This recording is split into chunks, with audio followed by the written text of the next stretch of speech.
varios agentes del FBI que se hacen pasar por mafiosos italianos, un cargamento de piña rellenas de cocaína con el sello del cártel de Sinaloa que es interceptado por la Policía Nacional en el puerto gaditano de Algeciras, y un viaje a Madrid que acaba con la detención de varios de los colaboradores más íntimos del mayor narcotraficante del planeta.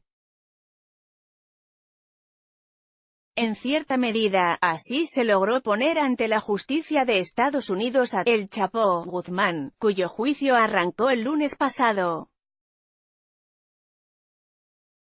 En la historia del narcotráfico internacional de cocaína destacan dos nombres, el del colombiano Pablo Escobar y el del mexicano Joaquín Archibaldo Guzmán Loera, El Chapo. Escobar murió tiroteado el 2 de diciembre de 1993 a manos de Hugo Aguilar, coronel de las Fuerzas Armadas de su país ahora retirado. Durante toda su vida delictiva, Escobar quiso evitar la extradición a Estados Unidos y un posterior juicio allí. Lo consiguió, algo que El Chapo Guzmán no ha podido. Guzmán Loera sigue vivo, aunque desde enero de 2017 hectáreas estado encerrado durante 23 horas al día en una celda de 6 por 3,6 metros de la prisión de máxima seguridad de Nueva York. Solo tiene contacto con los funcionarios del penal. Lo que muchos desconocen es que la caída del gran narco mexicano y su posterior puesta a disposición judicial se fraguó, en parte, en España. Cocaína decomisada al cártel de Sinaloa en el puerto de Algeciras, Cádiz. Cedida CNP. Todo empezó con un cargamento de droga escondido en piñas. La operación se denominó Dark Waters, Aguas Oscuras. En ella se detuvo a su abogado, que luego colaboró con la justicia americana, su primo hermano y otros dos miembros del cártel de Sinaloa. Se les arrestó en Madrid, desde donde querían montar una delegación en Europa. Luego se les extraditó a Estados Unidos. La detención se produjo en 2014. Fue posible gracias a la trampa tendida por varios agentes del FBI que durante años se hicieron pasar por mafiosos italianos. Colaboraron de manera estrecha con la Brigada Central de Crimen Organizado de la Policía Española y la Fiscalía Antidroga. La causa se instruyó en la Audiencia Nacional. Esta semana ha arrancado en Nueva York el juicio contra el mayor narco que ha existido. Fugado 2 veces de prisión, una de ellas, en julio de 2015, a través de un túnel abierto en el subsuelo de la cárcel de Jalisco, el penal de mayor seguridad de su país, Joaquín Archibaldo Guzmán Loera se enfrenta a la imputación de 17 delitos, entre ellos el de lavado de dinero de alrededor de 14.000 millones de dólares, la confiscación de 200 toneladas enviadas por el cártel de Sinaloa a territorio estadounidense o la conspiración para asesinar a personas que representaban una amenaza para su organización criminal. Podría ser condenado a cadena perpetua. Pero la caída de El Chapo comenzó con aquel golpe que le arrebató a sus ayudantes más cercanos. El español ha tenido acceso a la documentación que recoge cómo se puso a apresar a varios de sus lugartenientes cuando Joaquín Archibaldo Guzmán quiso abrir una sucursal con la que introducir 20 toneladas de coca al mes, 240 al año. Pensaba ganar 672 millones anuales. En los informes que tiene este periódico se narra con todo lujo de detalles cómo el FBI consiguió engañar al mayor narcotraficante que ha visto el mundo, el mismo hombre al que México deportó el 20 de enero de 2017, el último día del gobierno de Barack Obama, tras protagonizar 2 años antes una fuga de película. El Chapo logró escapar de la prisión de máxima seguridad de Sonora, México, gracias a que mandó que le abrieran un pasadizo subterráneo con raíles. AP El origen, los pinchazos telefónicos, año 2009. Conversación real, ¿y es de buena calidad?, pregunta al teléfono uno de los agentes encubiertos del FBI que se hicieron pasar por narcotraficantes italianos. ¿Todo bien ahí?, responde Jesús Manuel Gutiérrez Guzmán, destacado miembro del Cártel de Sinaloa y primo hermano de su líder, el narco de narcos Joaquín Archibaldo Guzmán Loera, el Chapo. ¿Lo sabes o no?, insiste el agente. Por supuesto que lo sé. Risas. Bien. Más del 90% de pureza, sí, sí. De verdad, 3 años después de aquellas conversaciones grabadas por agentes encubiertos del FBI en colaboración con la Policía Nacional, el Chapo perdería los 346 kilos de coca que envió al puerto de Algeciras ocultos en un contenedor de una naviera ecuatoriana. Mandó al traste casi 1 millón de euros y se quedó sin 4 de sus chicos, entre ellos su primo hermano, a quienes había encargado extender su negocio por Europa, pero a los que se detuvo en Madrid una calurosa mañana de agosto de 2012. Ese día se dio por cerrada la que muchos denominaron Operación Algeciras, aunque su verdadero nombre fue Dark Waters. Poco a poco, los agentes encubiertos del FBI fueron ganándose la confianza de los hombres de Joaquín Archibaldo Guzmán. Sin saberlo, el Cártel de Sinaloa estaba abriendo de par en par sus puertas a los Estados Unidos. Para comprender cómo fue la trampa tendida a El Chapo, hay que hacer un viaje al pasado. Todo comenzó en octubre de 2009, cuando el FBI inició un plan urdido durante meses. Un agente con identidad falsa que se hizo pasar por italiano se reunió en Hermosillo, México, con el primo hermano del narco que ahora se enfrenta a juicio. Allí, en la capital del estado de Sonora, el falso ciudadano italiano le planteó su pretensión de crear una organización para la distribución de coca en Europa. En aquella primera reunión, Gutiérrez Guzmán dijo ser representante del cártel sinaloense, la mayor transnacional de droga a nivel planetario. Ambas partes acordaron que se verían pronto de nuevo.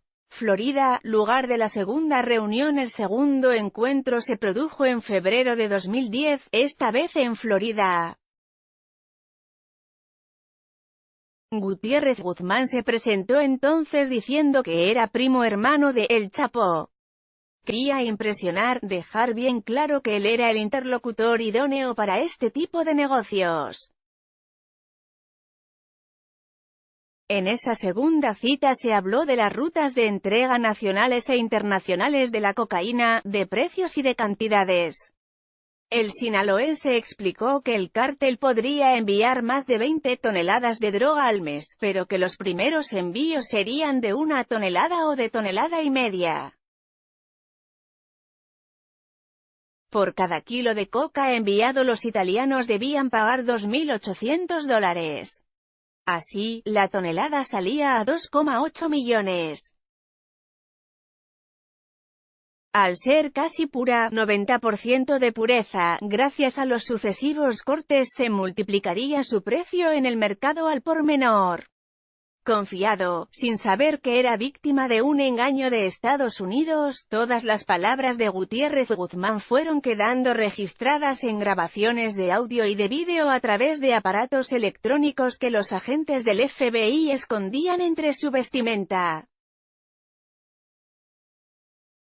Por ese tiempo, en las negociaciones ya participaban varios empleados más de El Chapo, quien en una ocasión llegó a hablar telefónicamente con los agentes encubiertos para validar la relación comercial.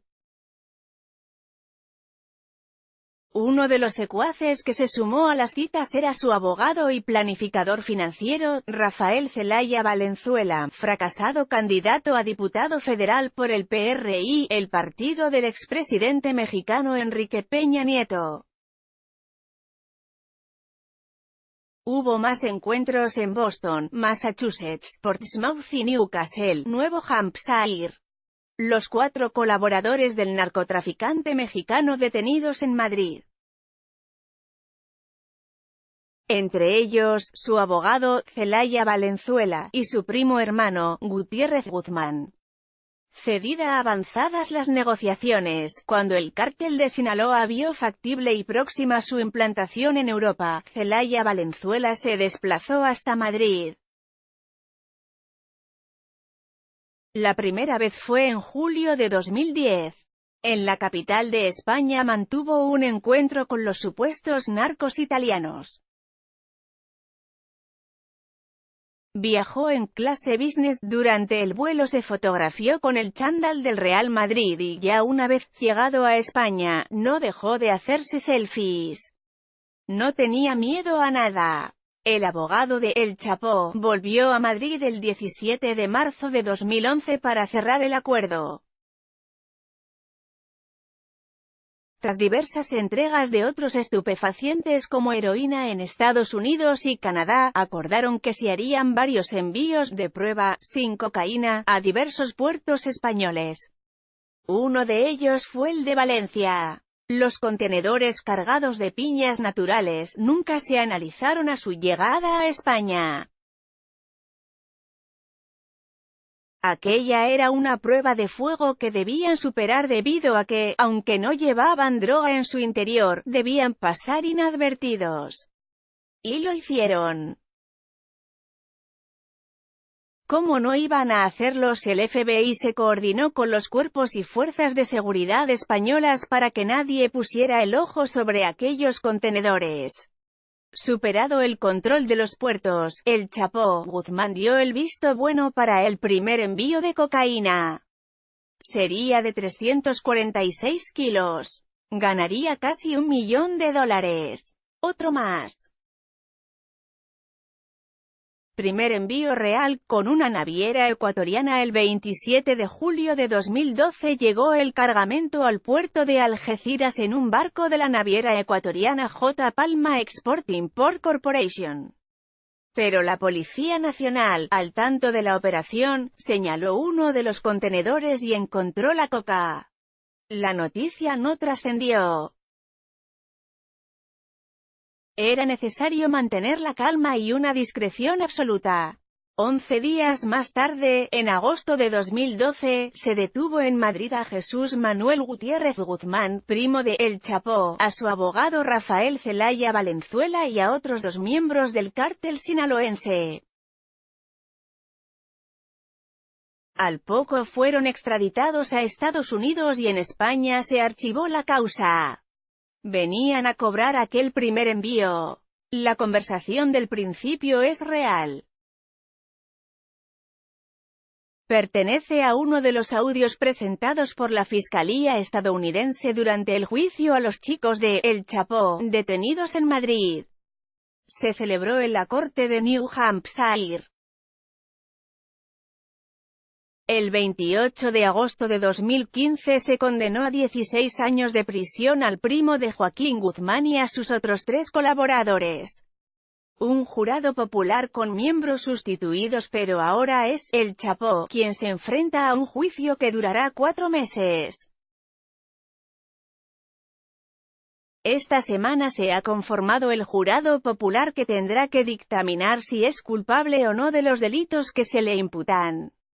Tras 2 días de arduas entrevistas, el pasado miércoles se conoció quiénes son los 12 miembros que permanecerán en el anonimato por motivos de seguridad.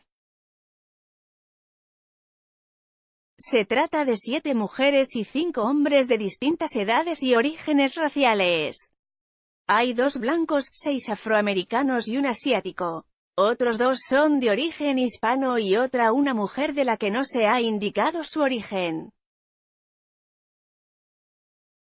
El mayor juicio por narcotráfico celebrado en la historia de Estados Unidos arrancará realmente el martes 13 de noviembre. Ese día, la Fiscalía y la defensa presentan sus argumentos. Guzmán acudió a las entrevistas vestido con traje oscuro y camisa blanca con cuello estilo disco, y con varios botones abiertos. Su abogado le sugirió que se cerrase uno de ellos después de explicarle que a los periodistas les había llamado la atención la vestimenta elegida para las primeras jornadas. Una de las piñas rellenas de cocaína que El Chapo envió a Europa a través del puerto algecireño. Cedida a CNP, El Chapo no mantuvo contacto directo con los entrevistados pese a que los tuvo muy cerca en la sala. Los 12 seleccionados partieron de un grupo de 74 entrevistados que luego se redujo a 40.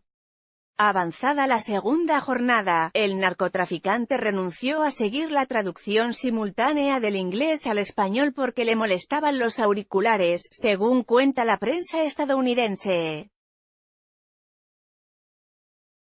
El narcotraficante mexicano pidió al juez que preside su proceso que tenga un gesto humanitario, y le permita darle un abrazo a su esposa, Emma Coronel, antes del verdadero inicio del juicio. Por el momento se desconoce si se le permitirá. Entre los candidatos se descartó a un imitador de Michael Jackson que temía ser reconocido después o al dueño de un restaurante que entre los bocadillos que ofrece en su carta tiene uno que llama Chapo. Otros candidatos fueron excluidos tras admitir que conocían el caso por las series de televisión. También hubo uno al que se le sacó de la terna por pedir a un guardia que le consiguiera un autógrafo del acusado. Soy un poco fan, admitió ante el juez Brian Cogan, encargado del proceso de selección. Varios de los 70 entrevistados expresaron su temor a que sus familiares fuesen perseguidos por miembros del cártel de Joaquín Archibaldo Guzmán si eran seleccionados. El magistrado intentó tranquilizarlos pero no fue suficiente para convencerlos. Temen que el mayor narco que ha visto el mundo no los deje en paz ni pasando el resto de su vida en una prisión estadounidense, como se prevé que ocurra.